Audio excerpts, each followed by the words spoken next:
In the fall of 2024, Florida braced itself for the arrival of Hurricane Milton, a storm predicted to be nothing out of the ordinary.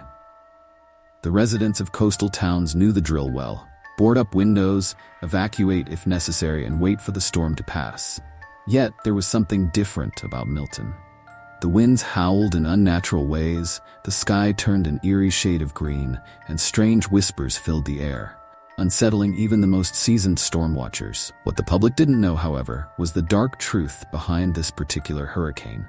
Centuries ago, before Florida was ever developed into the bustling state it is today, the land was said to be cursed. Legends tell of a sacred pact with malevolent spirits by the native tribes, a pact meant to keep their lands safe from invaders. However, over the years, this pact was forgotten, buried under layers of concrete, steel, and progress. Florida, in its modern haste for growth, had unknowingly violated this ancient curse. From building over sacred burial grounds to disturbing sites said to be gateways to the spirit world, developers had pushed the boundaries of what should never be disturbed. For years, warnings had been ignored: strange occurrences, eerie sightings, and unexplained accidents. Yet no one paid attention until Milton formed off the coast, fueled by forces beyond nature. As the storm surged toward Florida's shores, those who remained behind began to witness horrors unlike any before. The hurricane winds carried not just rain, but shadowy figures that moved within the storm itself. Residents reported seeing ghostly faces in their windows, eyes hollow and mouths open in silent screams. Entire towns were swallowed by waves not of water, but of darkness, dragging houses and people alike into the unknown. Milton was more than just a storm, it was a reckoning. The forgotten pact had been broken, and the spirits once bound to protect the land now sought vengeance. The winds twisted with rage, leveling homes and leaving behind nothing but devastation. Those who tried to flee found their escape routes blocked by fallen trees and debris. But worse, some roads seemed to disappear entirely, leading only to dense, impenetrable fog. Anyone who entered was never seen again. In one small town, a group of survivors huddled together in a church, praying for salvation. As the wind howled and the roof threatened to cave in, they noticed something chilling.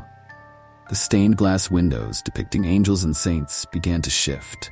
The serene faces contorted into ghastly expressions, their eyes following the terrified parishioners. The church bell, which had not rung for decades, suddenly tolled on its own. One by one, the candles blew out, leaving the group in pitch-black darkness. Moments later, their screams echoed through the empty streets. As Milton ravaged Florida, reports from the National Guard and rescue teams became increasingly bizarre. Whole sections of towns had disappeared as if swallowed by the earth. Others described seeing figures wandering in the flooded streets, only to vanish as they got closer. Some rescue workers returned with tales of ancient symbols carved into the ground, glowing with a faint, malevolent light. Others never returned at all. By the time Milton moved inland and dissipated, it had left a trail of destruction unprecedented in Florida's history. Yet, it wasn't just the physical damage that would haunt the survivors. Those who lived through the storm spoke of whispered voices in the night, strange knocks on their doors at 3 a.m., and the feeling of being watched by something they couldn't see. Some claimed to hear the cries of the lost souls taken by the storm, forever trapped in the hurricane's wrath. In the aftermath, conspiracy theories spread like wildfire. Scholars of the occult warned that Milton wasn't a natural disaster, but a supernatural one triggered by Florida's desecration of ancient spiritual lands. The state had violated the oldest, most sacred laws of the unseen world, and Hurricane Milton was their punishment. But worse yet, they warned, this was only the beginning. Florida had awakened something dark and vengeful, and unless reparations were made, Milton would not be the last storm of its kind. Years later, survivors still spoke of Milton not as a hurricane, but as an omen. They rebuilt their homes, but strange occurrences never ceased. Shadows lingered longer than they should, and whispers of the past echoed in the wind. To this day, no one ventures into the areas where entire towns disappeared, for fear of disturbing the spirits that now claim the land. Florida had paid the price for its arrogance, and the warning was clear: some forces are better left undisturbed. The storm had passed, but the curse remained. In the days after Hurricane Milton devastated Florida, the air was thick with fear and confusion. The destruction was unlike anything the state had ever seen.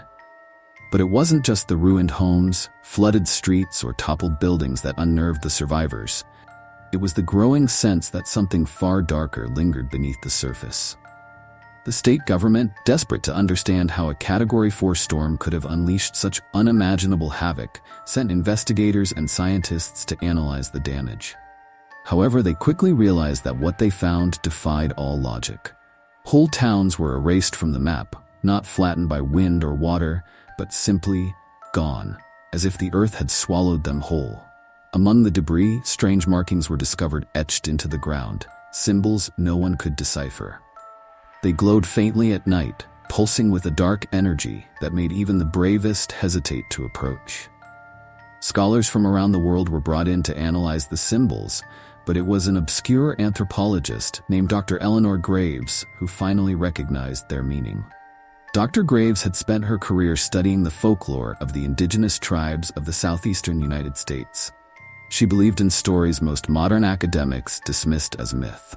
When she arrived in Florida and saw the markings, her blood ran cold. They were protective wards, ancient symbols meant to seal off gateways to the spirit world. But something had broken them, and the spirits once contained had been released. In a private meeting with state officials, Dr. Graves revealed the horrifying truth. Florida had long been home to powerful spiritual sites. Centuries ago, native tribes had made a sacred pact with the spirits to protect the land. These spirits were neither good nor evil, but they demanded respect and balance. For hundreds of years, the pact was honored. But in modern times, as Florida developed, the land was desecrated. Sacred burial grounds were bulldozed to make way for condos. Sites of spiritual importance were turned into tourist attractions. The state's relentless expansion had trampled on ancient laws, and now the spirits were exacting their revenge. Hurricane Milton, she explained, wasn't just a storm. It was a vessel for these spirits to wreak havoc. The storm's path had been guided by their rage, striking directly at the places that had disturbed them the most. And while the physical hurricane had passed, the spirits remained, unleashed and untethered. As word of Dr. Graves' findings spread, panic set in. The media ran stories of cursed lands and haunted towns, fueling fear among the already traumatized population. Some dismissed it all as superstition, while others, especially those who had witnessed the storm's inexplicable horrors firsthand, began to believe. In the towns that had vanished, search teams still reported strange phenomena. Some said they heard voices calling their names from the fog, voices that sounded like lost loved ones. Others swore they saw shadowy figures moving through the ruins, only to disappear when approached.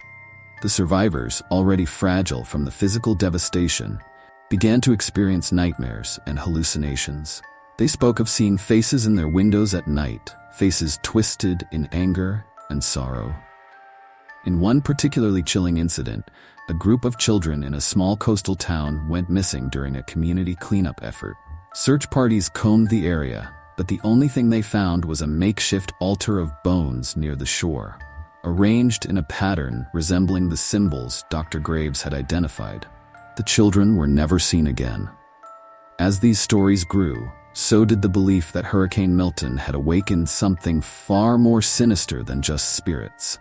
Some claimed it had opened a gateway to the underworld, where dark forces were now seeping into the world of the living. Priests and shamans were called in from various traditions to bless the land, but many left in fear, claiming the presence they felt was beyond their power to control.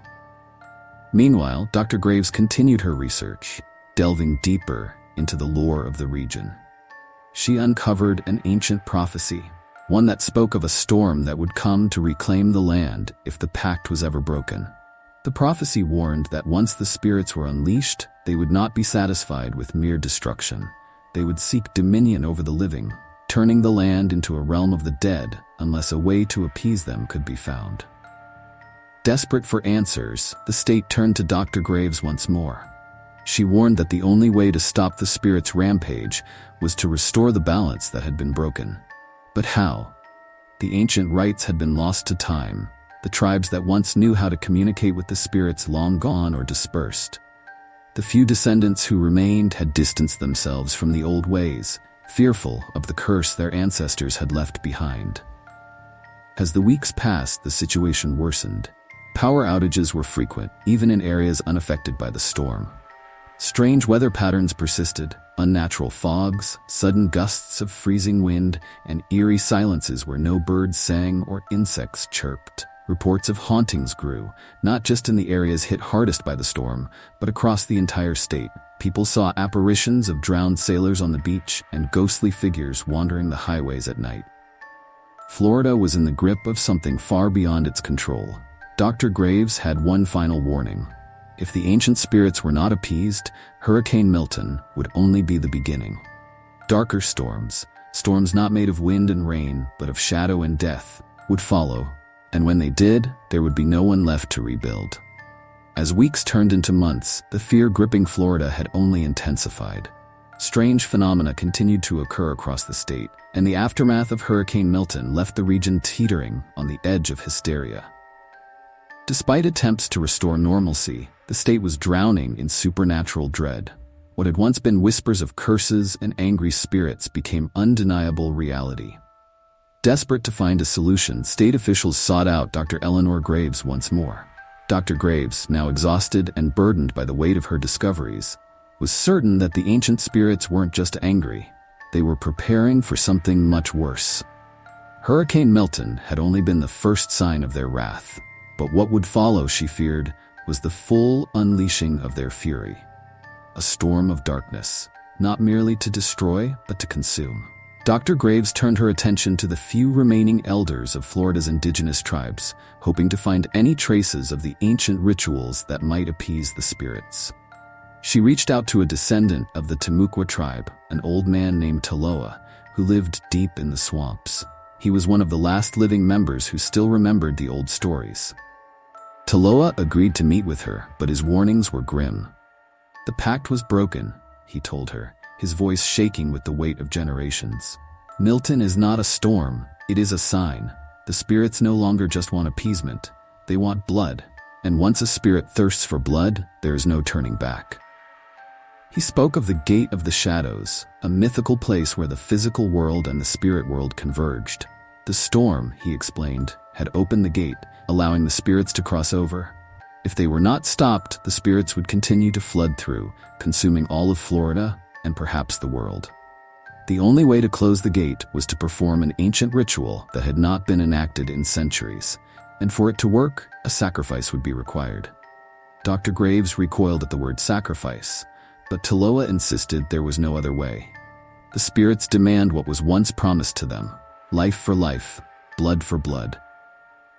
Meanwhile, across the state, the situation was growing dire. Cities like Miami and Tampa, far from the storm's original path, began to experience unnatural events. People reported seeing shadowy figures standing at the edge of their properties at night, staring without moving. Others spoke of doors and windows rattling, not from wind, but as if someone or something was trying to get inside. In one terrifying instance, a family in Jacksonville returned from a hurricane relief shelter to find their house filled with water, but no flood had occurred. The water was dark, murky, and carried the distinct smell of decay.